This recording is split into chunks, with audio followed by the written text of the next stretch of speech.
Welcome to the Wayne Public Library's virtual author chat. My guest today is J.L. Regen. J.L.'s novel, Secret Desires, was inspired by real life lovers who, against many odds, are able to join hearts. J.L. lives in the New Jersey metro area and is a published photojournalist. She has also written short suspense stories and taught English as a second language to students around the globe. Secret Desires is her first contemporary romance novel. JL has also published three nonfiction books and is currently crafting a historical suspense series that is set during World War II. Her entrepreneurial training handbook, The Right Rules, is listed in the London Consortia of Libraries. Welcome, JL. Please tell us a little more about yourself and your novel, Secret Desires. Secret Desires. I'm very excited because last night I was at a Historical Novel Society Writers Conference and they asked me to read from something I did for a military anthology. So it's always lovely to read. And then someone came up to me and said to me, I like your prose.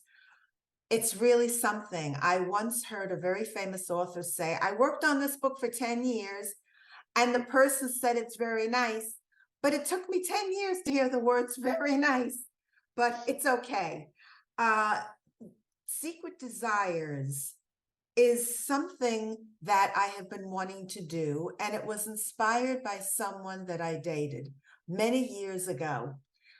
He was a lovely man, but he just could not get over his first wife. And it was just a situation where I knew that this was going to be an issue. And then, ironically, I was introduced to somebody else, and that clicked, and that man became my husband. But Edward really was based on a real life character.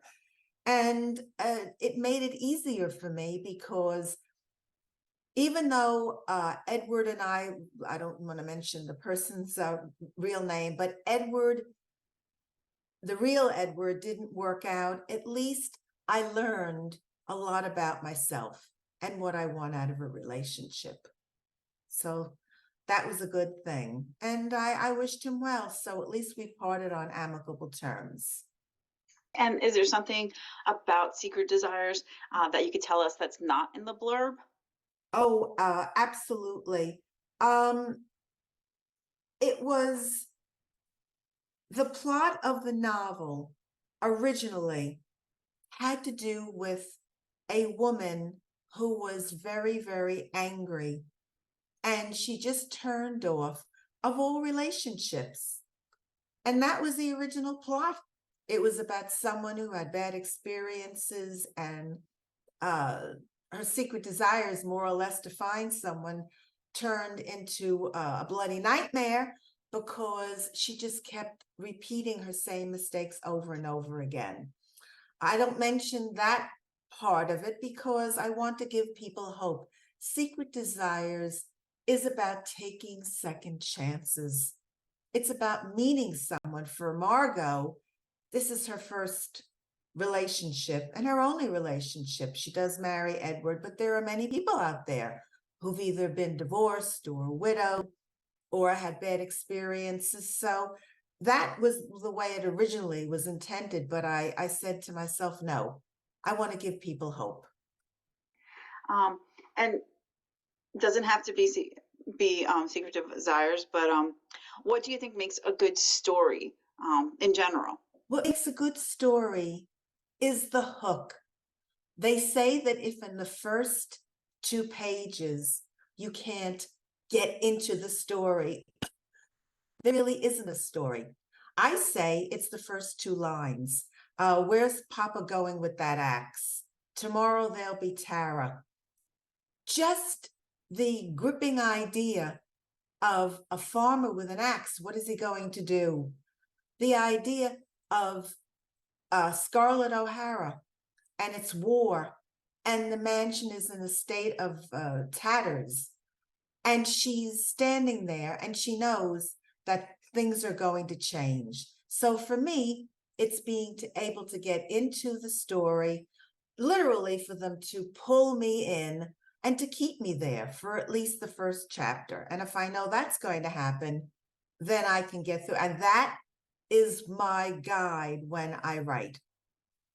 Am I hooked on it? Because if I'm not, my readers won't be. Okay.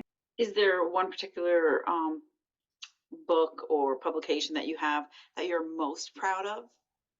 Actually, it's nonfiction. It's The Right Rules because I started out in the corporate world and my boss, may God rest his soul, he was wonderful to me. And he said, look, I have a lot of engineers, architects, not so much architects, but engineers, they're from foreign countries. They need to have their communication skills improved. So I started a monthly course in communications. It was so well received that I did a little mini in-house handbook. Then years later, I was teaching English as a second language at the college level. And then I said, well, why don't I write something? Because I saw people were struggling, even in this country, to open their own business. And that became, excuse me, The Right Rules. And it is in libraries. And about a year ago, I found out that it is now in the London Consortium of Libraries. That was exciting. Okay, my grandfather was British, so wherever he is in heaven, he's smiling. But it's wonderful to know that people across the pond, and it's also sold in India. So I'm really excited about that. And the right rules. And just for the video, the right is WRITE, Yes. right? And is it about writing? It's not only about writing, it's about what it takes to be an entrepreneur, what it takes to communicate, not to get up in front of the podium and grip it for dear life, and not to constantly look down at your notes, and a whole host of other things. When you leave a presentation, should I leave business cards in the back of the room? What does it take to speak in business English? There's all sorts of communication. English is a wonderful language, but there's a definite way to approach a new client. I've seen colleagues who get very angry. "Well, why don't you want to sign on for my service?" That's really not the appropriate way. You don't lose patience. So it's all about how to communicate and also what communication style, developing your own communication style. Okay. You're also working on a trilogy, a World War II trilogy. Can you tell us a little bit about it? Where you're at the moment in terms of writing it? Anything you could tell us? I'm very excited and I'm also very sad because the first book is finished and it's being reviewed, checks and balances. And then I'm going to be looking for an agent. It's about a woman in occupied Paris in World War II. She's a righteous Gentile. She has a business and she has a lot of Jewish workers, 10, that she's hiding in the basement of her factory. And she's a nervous wreck on minute to minute basis because she never knows when the Bosch, the occupiers, are going to come in and not only send them to the camps, but send her to the camps as a collaborator.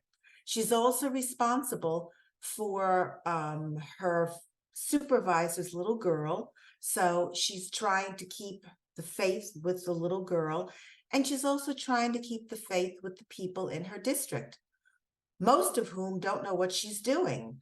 And book one is finished, but in book two, she's going to, I don't want to give a lot of the plot away, but she's going to be in deep peril. And she's going to come face to face with Dr. Mengele. And it's going to be and she is a medic as well as a lot of other things that she does. So it's going to eventually, she's going to come to the States. But I also finished a book for middle graders that deals with a young girl, middle grade, who's being bullied. Part of it is ignorance as far as anti-Semitism, although I can't understand that in the 21st century. And then I have another novel that I finished that I am extremely proud of. My uncle, my hero, He was a medal winner in World War II. He was in the North African and Italian campaign. And he left me 75 years of his war memorabilia. And I've turned that into a family saga. So I'm definitely into the historical and historical suspense genre. And I've published two, and I'm on my third short story that will go into an anthology of war stories. So this is really my genre. I'm a little bit late coming to it, but I love it. Oh, never too late. Um, but let's go back to the start. What inspired you to start writing? My mother was a copywriter, and she said, don't pick any word, pick the right word. So at 9 years old in Rahway, New Jersey, where we were living, I had the tallest sunflower in the neighborhood. And I called up the newspaper, and they came and they interviewed me, and I built a story around that. Obviously, at 9, laws, my mother held the paycheck for me, but that got me so hooked on writing that every time something came up where I could write or do anything connected with little journal writing. So I started my own little newspaper in the neighborhood, and I had my little friends contributing to it. And then later on, I got my first of three masters in financial, technical, and medical writing. And journalism has always been my first love, but as you know, newspapers are dying. But to my great disappointment, a lot of them now, thankfully, are still online. But I've always loved writing. And my mother instilled in me a love of writing and a love of storytelling. I miss her. I do. She was brilliant. Do you have a writing routine? How long has it taken you to write some of the books that you've written, or the stories, the short stories? Secret Desires was written in 3 months because it came from a real life incident. The historicals have taken years because I've had to research. Last year, I went to Auschwitz, not only because as a Jew, I wanted to pay respects to 6 million murdered Jews, but also because I wanted to absorb and be in my background. And my first book, Auschwitz, does play a part in it. It's very important to me to research. So what I do is I set an outline. I have all my chapters. For each chapter, I make notes on where I have to do fact checking. And as I go along, this book, it's taken me about a year. It's finished, but also I still teach part-time. So I don't want to neglect my students' needs or my lesson plans, but I also want to make sure that my outline is good. And I've been fortunate and blessed to interview some Holocaust survivors. And that was not easy because it's painful for them to talk about these things, but I had to locate them then. If you could see in my background, I have books scattered all over because I had to gather the resources, and that took time. But the outline is paramount. When I first started, I would free write, and I asked a better reader to read my draft. And he said, I like it, it's good, but you really need to delve deeper into the historical. So now I don't move without my outline. I write a chapter, I check, and it really does keep me on task. People talk about author voice. What would you call your author voice? And I mean, you're writing in different genres, so would you say that it translates from the contemporary to the historical? Um, I have a friend who's my better reader. He's also the most wonderful man in the whole world. And yesterday, he said to me, remember, when you're writing about World War II, you have to have a different headset. So, whatever I'm writing, when I write my middle grade, I become that middle grader. When I deal with my French protagonist in World War II, I may even have a conversation with her in French and in English. I speak both because it's important to me to be in that head. But the most important thing for my voice is to have emotion, because I went from being a journalist, to a corporate writer, to a teacher, and now to a novelist. And those are four separate voices. The most important thing for me as a writer, and I think for a reader in historicals, is to make the reader feel. It's not just a story, and my stories, a lot of them are based on real life characters. So it is part female protagonist. I have my female voice, but to make the reader feel like they're actually there. Um, is there something that you feel is difficult for you when it comes to writing? What would you say is the most difficult part? The most difficult part is stopping at the end of the day. I get started, I have my checklist. It was brutal torture when I first started because I was transitioning from corporate journalism to writing. Not brutal that I hated it and I didn't want to write, but I used to chastise myself. Why did I make that mistake? Now it's my husband would like to eat before 9 o'clock at night. And I get so into what I'm doing that I forget that there's a world. I once remember uh, reading about one author. A pot was boiling, and she could have burned the bloody house down. But you just get so into your character, and then I get nervous. I'm gonna forget. So my husband, we sat down to eat at 8 o'clock, which really is not fair for him. And he said, "I think you would have put a note somewhere on you saying I forgot to eat." So it's I love it so much now that I just can't stop. Oh, that's actually a really wonderful thing to not to make the most difficult part. I can't stop writing is a good one. It's a good one. Um, is there a book or a website or something that you recommend to other writers that you go it's a go-to for you? When I'm teaching college students the nuances of writing, I do Webster's, I do the thesaurus, but honestly, I live in dreaded fear of referring a book and then someone is going to say to me, "It didn't help me. I paid money." And writers, for the most part, are not wealthy people. So my advice is to go into the bookstore, go into the library, ask a brilliant, competent librarian such as yourself, what can I use as a source? Am I writing romance? I'm writing historical. I'm writing science fiction. I'm writing nonfiction. I just live, I'm very nervous about recommending one book.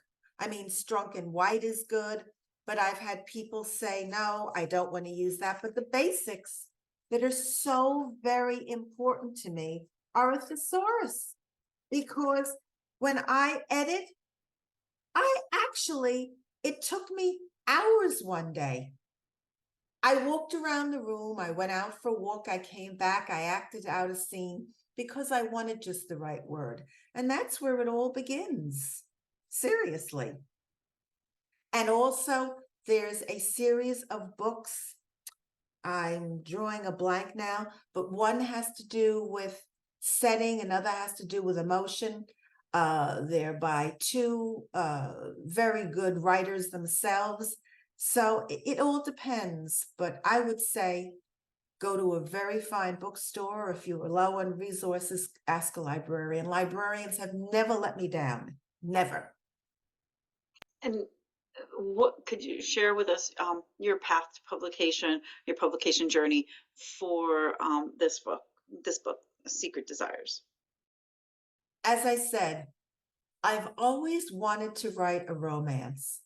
And I've been working with engineers. They were marvelous, but it's a whole different mindset. So I read a lot of romances, contemporary, and I joined some groups and I had people critique my work. But basically, I had it right there. And my husband said to me, look what happened before we met. And I just sat down and I did a profile of Margot and I did a profile of Edward. And then little by little it came together. And people think, oh, romances are easy to write. You just have a hero and a heroine, and you have them in love. There's so much to my book. She inherits money. She can't collect it without terms. She has a very mean stepfather, say fire, slip of the tongue, who holds her back. Romances aren't easy. I had to decide whether I wanted it to have a happy ending. I have been asked to do a sequel, but honestly, as much as I'm thrilled my readers love Secret Desires, right now I have to take care of my heroine in my historical novel. But it's like my mother said that when I was 3 years old, she started giving me all these magazines, National Geographic, and I would point to the places and I would try and pronounce the words. She being a copywriter, and my father, his lesson plans, he was brilliant. So I had it in the home and it just, I blossomed because of my parents. I saw how they loved what they did, which was really wonderful because it really inspired me. There were nights when my father forgot to come home for dinner. Okay. um, and how important for you was, or are you part of a writers group? Do you have critique partners? I used to, and unfortunately, one of them passed away. And we had such a good working relationship. I couldn't get it together to go into another one because I would see her face in the room. But about a year ago, maybe more, well, my dear friend, I've known him forever, and he loves getting my work. So he's a great better reader for my historicals. And then I have someone who's in a different genre. He's in the communications field. And I find right now that that's enough. I will be brutally honest with you. Many years ago, I was in a writing group and it was for a children's story. The woman couldn't have disliked me because she never met me, but she sort of slashed and burned my manuscript with a red pen. And for a while, I just couldn't think of writing. I was in my full-time job, which I loved. And then I said, this is silly, but I learned something from it. Everyone writes differently. Everyone is not going to win a Nobel Prize, a Pulitzer Prize. Everyone has their ups and downs. If I don't like or I'm not comfortable with whatever they're writing, I can always contact them privately. But to criticize someone in public, in front of your group, that's a no-no. I suspect that comes from education. You don't want to cut down a child if you want to find the best way to encourage them, but also let them know that maybe it's not they're not heading in the right direction with the lesson plan or something. So maybe. um, uh, what advice would you give a new writer that's just starting out? If at first you don't succeed, try again. I must have gone through. Secret Desires did not go through many drafts. Jamie is autistic. I ran it by a lot of my students who were really excited, especially when it came out in Spanish. The right rules, it was inside of me. My historicals, it took 5 tries to come together. It wasn't just the historical notes. And by the way, you're right about that. when I have a child who I see is struggling, we'll sit down, especially my special education students. They're special because they're special. And one said, in a million years, I can't write a paragraph about this book. He did. So maybe that's not your favorite subject. Maybe it's going to take you a little longer, but giving up is not an option. I had the best, brilliant writer in the world, Earl Staggs. He was incredible. And I would call him up many times and he's passed on, but he was brilliant. And he would say to me over and over again, when I would get angry, expletives deleted, and I would email him and call him on the phone and say, I'm not doing it anymore. I've got a very well paying job. I have a husband that loves me. I don't need all this aggravation. And then I would hang up and I'd go back and I'd say, and now I don't do that. But he would say to me, giving up is not an option. I don't have it written on the keyboard anymore. I just have it imprinted in my brain. I always like to end with a fun question. So, do you have a favorite line from a book? It could be one of yours or a favorite author. For me, it's Tomorrow There Will Be Tara from Gone with the Wind, because Tara is the ultimate cheerleader. No matter what, she never gives up. And I think that is a wonderful trait because she went through, she's indomitable, like this Molly Brown. She just keeps on going. And I think that that's very important. I also find there's quite a few in Charlotte's Web, where Charlotte is down and she's very upset. She's worried about Wilbur. But I think you need to develop one of the best writers in the whole world, my darling Marilyn, who has since also passed on, said, you have to develop the hide of a rhinoceros. Well, my hide isn't rhinoceros, but mentally it is. It wasn't many years ago. And maybe because I the last job and now teaching these kids, having them come in at the end of the day. I mean, it depends. Sometimes I'm in one school and I'm not with the kids the next day. But this little munchkin, second grade, she said to me, can you come back tomorrow? Because I want to finish our story. So just being able to get kids excited. Tomorrow there will be Tara. If I'm not there, hopefully there'll be someone to inspire them. And that's what it's all about. Writing is about getting somebody excited. Well, she wrote this book. Now she's going to write another book. The material is going to get me excited. But it gets me excited because I love reading and I love books. Okay. Well, JL, I don't know if I should call you by your first name. JL, it's been great chatting with you this morning. We wish you all the best of luck with your next, your trilogy, your World War II, and finding a publisher, finding an agent. I don't know if that's what you said, an agent, and then a publisher. Good luck with that and with all the other projects that you're working on. Thank you. It's been a pleasure speaking to you.